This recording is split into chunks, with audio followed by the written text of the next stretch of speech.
Hi, everybody. Welcome Tuned into NoCo. Today we have two great individuals on our show. We have the co-founders from Slammin Famine. We got Eric Dowdy and Brian Zonnefeld. Both of you, thank you so much for joining me today. It's great to be on. Thank you. Yeah, thanks for the opportunity. For sure. To begin, let's talk about Slammin Famine. For our listeners who don't know, can you explain what you guys do? Why don't you go ahead, Eric? Slammin Famine was organized probably, 7 or 8 years ago at least, back actually in 2015. Basically, it's organized. We're a 501c3 now. We partner with Feed My Starving Children, which is a nonprofit organization out of Minnesota.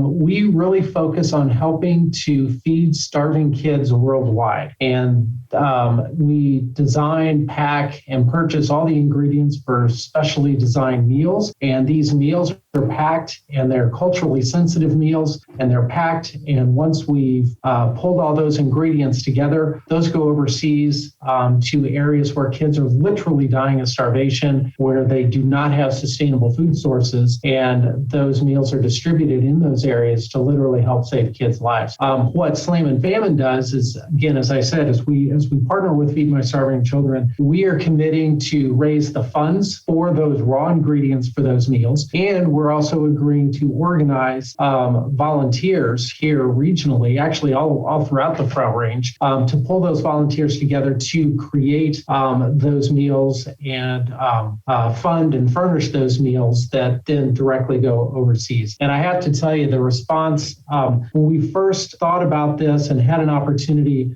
really to see this in action, we had the opportunity to go down to Denver. And one of the first events that we saw in Denver was an event that actually was focused with homeless individuals in Denver who were contributing and giving back and packaging these meals that go over to feed, starving kids worldwide. And again, like I said, I have to say, in the years that we have done this, it is absolutely, the Colorado community has absolutely exploded around this. And it's been, Brian and I like to talk about kind of a train engine on the tracks. It's been, it's just gathered steam and it's gotten a lot more, I don't want to say popular, but it's resonated with the community along the Front Range in Colorado. And it's really grown beyond where we actually expected it to be initially. And in fact, this year we passed our 4 millionth meal being packed with the Colorado community. And that's funding the meals and getting volunteers to create those meals. And for the first time this year, we actually had 2 Slammin Famine events. We just came off one this fall for the first time ever. Wow, that's incredible. Now, you guys package these meals for international use, but do you also distribute meals locally here in Colorado? This is something that does come up, is that the meals that are packed, we pack them locally, but all the meals that we send out are sent out internationally. Oh, so there really gotcha. is no food that's sent here. Okay.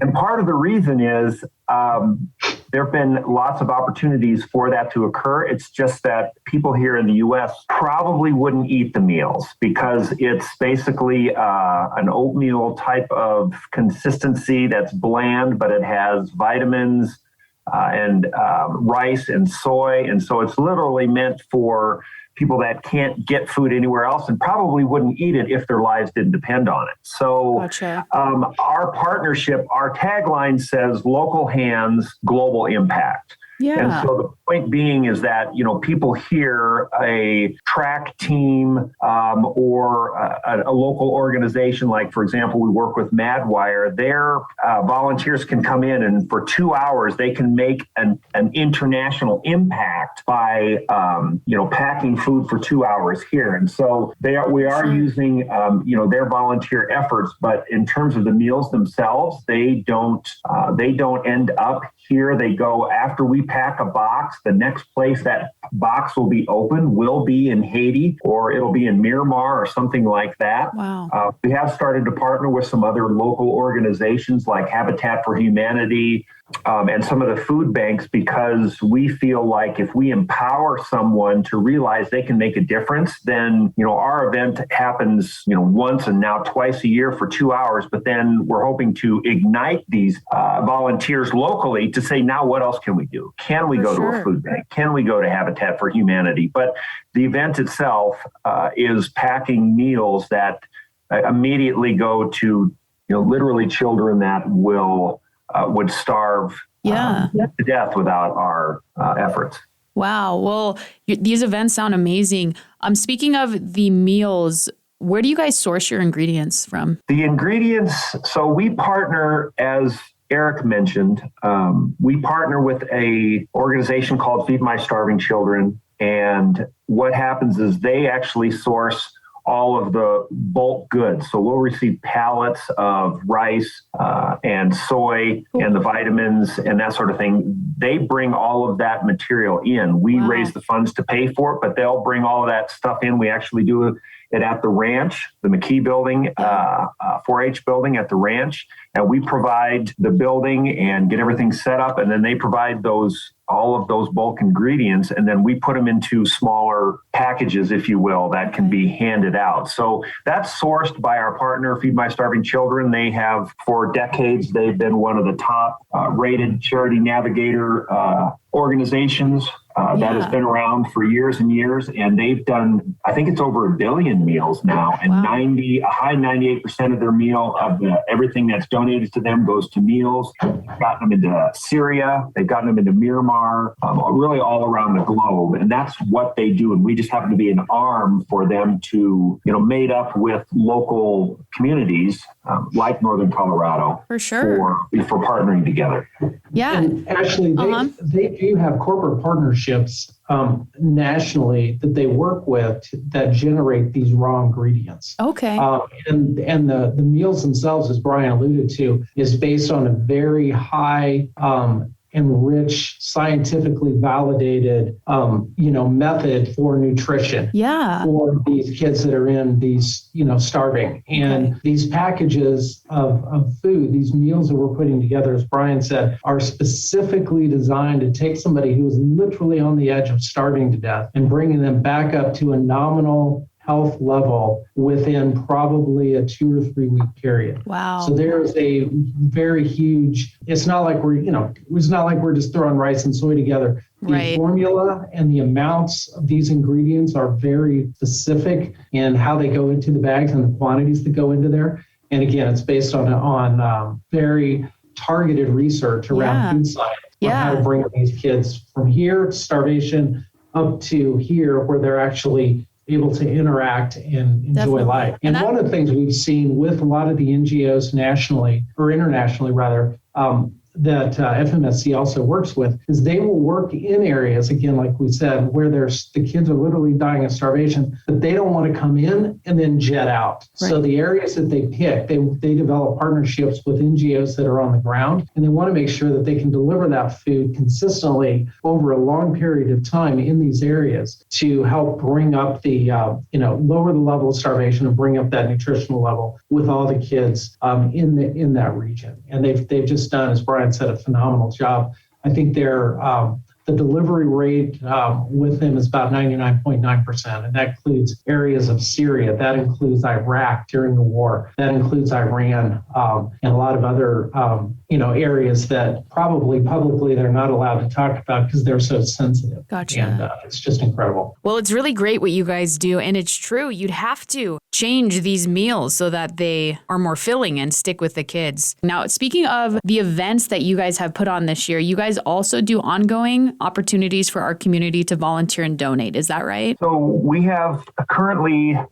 until this past year, we've had one event that occurs. And until COVID, it had approximately 2,500 volunteers that would come to the ranch in February or early March. And over this past year, we had our first more youth-focused events. So for youth to come and package, which is part of the reason, I think we'll talk about it a little later about what made us decide to start this. But the fact that a whole family can pack and that volunteers as young as 5 can be part of the packing process is something that really appealed to us. But we really have been focusing all of our attention and the fundraising for a singular event because, both Eric and I and our whole team, this is not what we do for our day jobs. And so So at least for here in Northern Colorado, there's one Slammin Famine, does one in February, and now we did one in September. So it'll start being a, probably bi-yearly event is when we station our two events, because it would be pretty, I don't think it would be sustainable for, local volunteers to do something more continuously than that. Gotcha. And the one that you guys are putting on in February next year, looks like that's February 9th and 11th. What should people know about this? How can they volunteer, donate? That's a great question.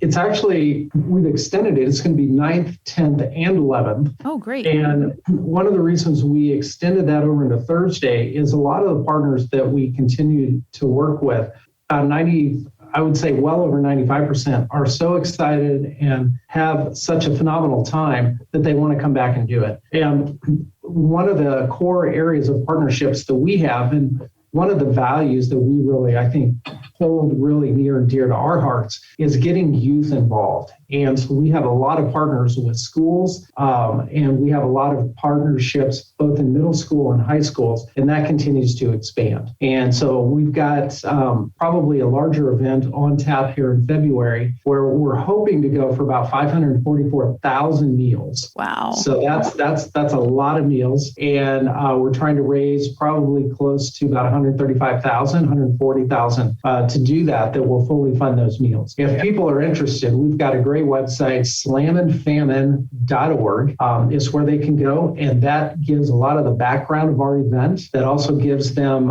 information about the upcoming event and a link where they can get some more information on how to plug in and become a volunteer on our event coming up here in February. Wow. Thank you for that. You guys heard that. Head to slamminfamine.org for more information on how you can volunteer and donate. They're doing a fantastic job internationally helping kids with hunger. You also can call 970-290-1710, or it looks like you can email Eric directly at erdowdy@slamminfamine.org. Kind of going back here a little bit, I know you guys talked about this earlier, but exactly how and why did you decide to start Slammin Famine? Eric and I both had separate journeys, but they kind of linked together. I think tying back to what Eric had said, I think we both have boys, and I have 4 boys, and Eric has 3. And trying to find a way for them to get involved in an area for them to make a difference, and something that was, we've done some other ministries where I don't know that you'd want to bring kids, or they weren't very well organized. And we went down to that event, as Eric stated, that was down in Denver. And I think at the time, my one boy was 11 and his was 12 or something like that. And as soon as we got there, someone came and took them and said, "We need your 2 boys." And they took them off to go volunteer. And so we went around and talked to everyone. And then when we came back, as we got in the car from driving back up, we asked our boys if that's something they'd want to do again. And they said yes. And that's what really kind of started the journey of, well, let's press into this a little more, because, we want to find a way to bless the people that are here too, including our families. And that's what really hooked me, is like, okay, we can find a way to do, such important work, but we can also bless our families, particularly our kids. And that's why we have such a soft spot. And if you look on our website or on Instagram, you see so many pictures of little kids with hairnets, because that does make a difference. And one of the schools that we've been involved with, one of the young ladies that was there, she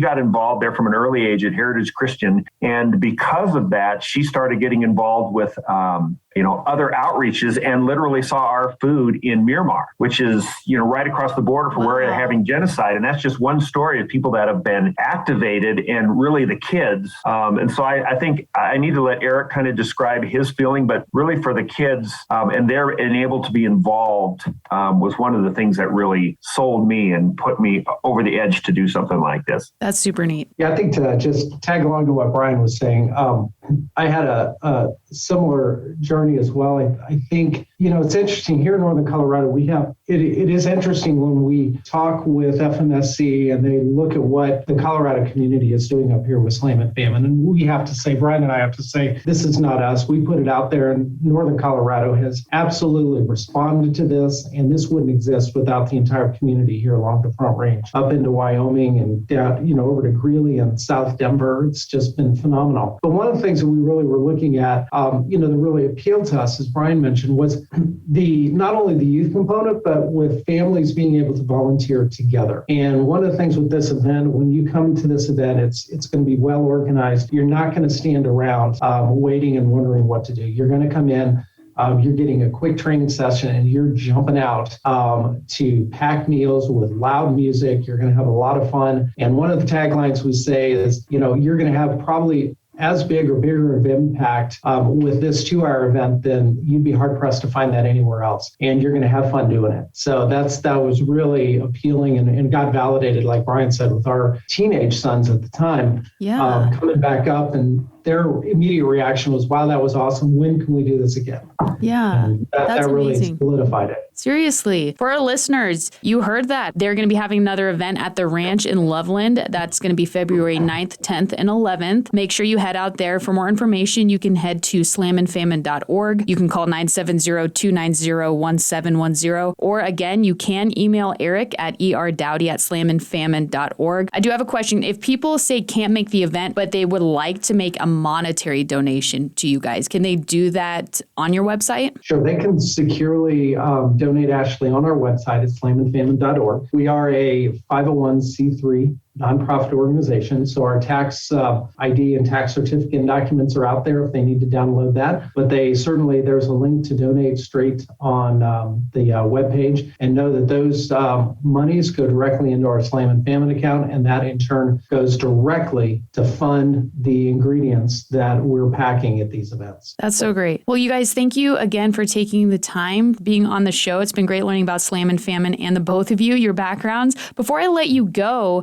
is there anything else you'd like our listeners to know about Slammin Famine? I just one quick item for me is, and Eric alluded to it about how much you can do, but in 2 hours, a volunteer will pack enough meals personally to feed a starving child for about 7 months. So literally during that 2-hour shift, which we talked about in the high energy, et cetera, that's the kind of effect that you can have by just showing up for an afternoon or a morning in a 2-hour shift. And that, like I said, that makes a difference when people understand what they're capable of doing. Seriously. When so many things seem so far away. So I think that probably a big takeaway for coming out. Absolutely. And I think the counter to that monetarily is these meals are so cheap. It's about 25 cents per meal. And the average volunteer will pack about $55 worth of meals in a session. So that, for even any amount helps, but even just for $55, you're funding how much a volunteer will pack in a 2-hour session. And most of our sessions will have, at this event, we'll probably have close to 2,000 volunteers when it's all said and done. So we have about eight